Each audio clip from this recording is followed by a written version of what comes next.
right, let's take a look at this Friday's price action here and see what we kind of have got going on and analyze price here and kind of what I see probably moving forward after the weekend or through the weekend actually. So we do see that we were in, go back a little bit on this, we did run down through here and then ran up really hard and then had that quick kind of pull back here. And then since then, it's just been actually kind of going sideways. These are the strong levels that I was talking about before. If you pull out to a bigger time frame, you do have kind of a line in the sand at 83.1, and then that upper area here that we double topped at the 85.3 level. So those are the kind of the two areas that I want to see come down and take out. Since this was a strong run up, though, I could look at this right here to start thinking about if I wanted to short this behavior. I have a hard time taking it right in the actual day, and the reason why is because it's just so flat. Price action, when this started to fall out in the morning, we had here's that 30-minute candle in the body, and we just came and started to fall.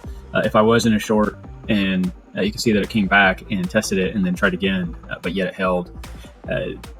This shows me that the bulls are pushing back here. They're not letting it go. That's just where, if you're not quite sure what's going on or you can't quite get a direction, things aren't moving. Like this should have been a nice run up, back test, and a run down. We didn't see that. If the indicators weren't giving us that as well, they're staying pretty much neutral. They showed that they kind of wanted to hold this sideways, more or less pattern in here. So that's when you have to zoom out and get longer levels or different new levels. So right here would have been that level I was looking at, is basically that 84,000. So I wanted to at least see it run to that if I was going to be in a short, or that would have been a target that I've been looking for it to go after. If it took that target, I would expect it to backtest and we would have seen a bigger overall move down. Since we didn't see that, though, we just kind of stayed in this kind of a rectangle here for the full 12-hour move. It didn't really go anywhere. Didn't also recover and get back up into that 30-minute candle. So if you were trading, these would have been the entries and the draws. Just the hard part is nothing's giving you that indicator. So, or indication, the indicators aren't giving you any indication for that. So if we jump out, though, this is where it helps to use the higher time frames and understand these time frames. Because if you use the 4-hour with the 15-minute and you're trying to get clarity, what's the 4-hour doing? And the 4-hour, that is right here in this 12-hour window. You can see that the stoaches are getting close to the bottom during that day. They actually even started to do a reversal here at 3 o'clock in the afternoon. Low volume Friday, not a lot of energy in the market, and it's already showing slowdown on this drop. The other thing is we're very neutral in the MACD. The histogram was showing some sell pressure, which that's kind of what we're seeing, but the bulls kept on coming back in and pushing it up. So for easy, quick visualization here, the first 8 hours were the bottom held here, if you will, and then the next 8 hours, actually the bottoms started to push up. You started to see it getting higher and higher, even though at the time the bears were showing on your MACD is down. You were in bull territory right now on the MACD with the moving averages.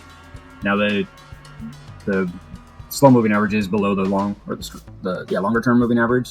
So that is a bearish signal. But we are still up in the bull territory. We're also very neutral on the RSI. So everything is showing neutral, and the 15-minute was giving us that too. So it's almost showing us behaviors of holding this zone. And a lot of times when this kind of stuff's happening, I'll just back out. That's why I'm not really looking at a trade here on Friday. I'll just back away from the market. It's a low volume Friday to begin with, which isn't always the best day. There isn't really any signals that are giving us a direction. It does show that it's the long-term bears aren't going to win right here. Your longer-term bulls are holding. That's what we wanted to see. If you zoom out even further on the time frame, you do see higher lows continue to form here, and your 21 is sitting right here with price action as well.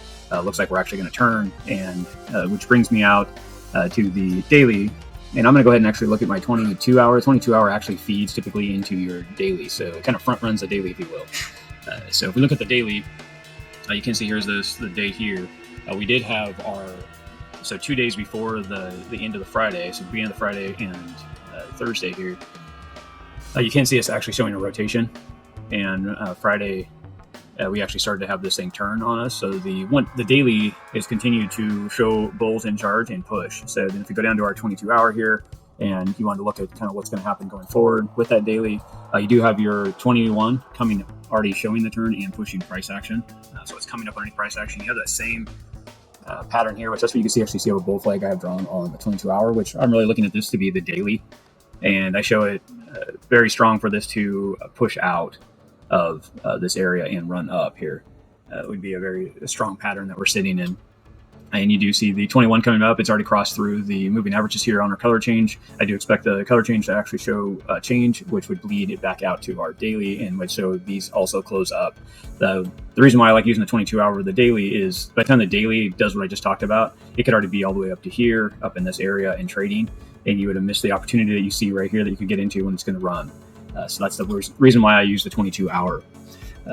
So if we go back down into the 15-minute, that's kind of explains why I was holding on that price action with Friday here for us. So that is about it for the day, and doing this recap. But like and subscribe. I'm always showing price action. That's my goal. If you have questions, feel free to put them in the comments, and I can take a look at them and help you read your price action and look for opportunity in the market. Thank you.